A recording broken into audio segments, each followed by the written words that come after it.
So now we are moving to the most used concept of your curriculum, that is annuity function. Annuity generally you utilize when you have a series of same cash flow like depreciation, SLM, like your insurance premium, your loan installments, or in topics like fixed income where it is exclusively used.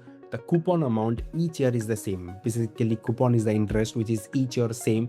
So for that you use the annuity. Annuity, again I'll repeat, you use only when you have series of same cash flow.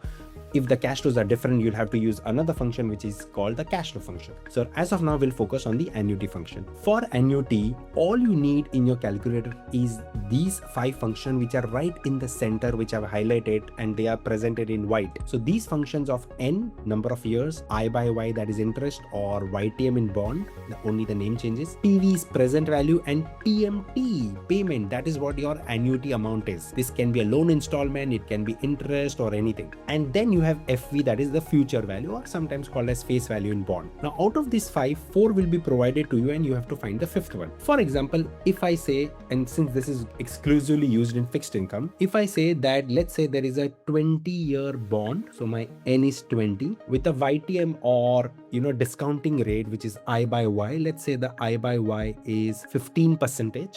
We generally don't write percentage, we just put 15, and which pays me a regular coupon of $100, right? This coupon which is going to be paid regularly, that is what my annuity is.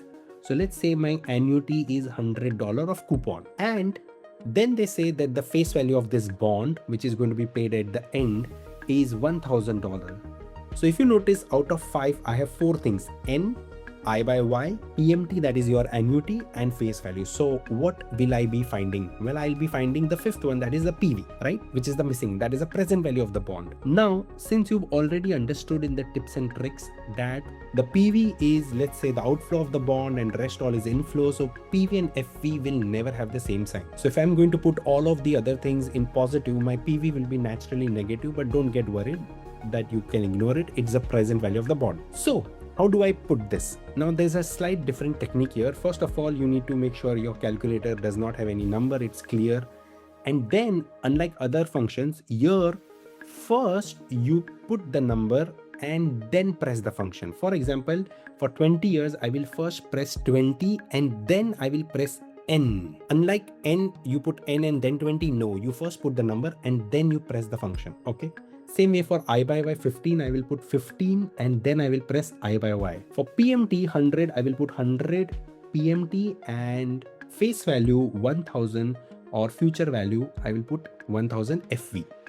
Remember, I did not touch the PV because PV is going to be my calculation answer, right? Now, in order to calculate PV, you cannot press PV and then compute. Here, it's slightly different. First, you press compute and then you press PV, correct? So when you press compute and PV, this is how you get the answer. Now, you want to make sure that everything that I put is correct or not. Sometimes you end up making mistakes. So what I'll do, I'll press one by one, recall N. I see the N is 20 years.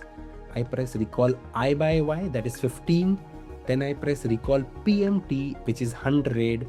And I press recall FV, which is 1000. And then I press compute PV, which gives me 687 negative. As I said, don't get worried about with the negative number, that because the PV and FV cannot have the same sign. So this is how we operate the annuity function. You will find this used exclusively in fixed income. This is the most important function. Loan installments, various other things. We'll see how exactly to process loan installment, but that is where you use annuity function. All right. Once everything is done, you can simply press clear. You don't need to do clear for each and every N. Every time you have to overwrite it. So next time if I'm doing some other equation, let's say I'm putting 10 years, so I will put 10N. I don't have to go to the N and clear it. It overwrites it. So again, clear, right? This is how you use the annuity function.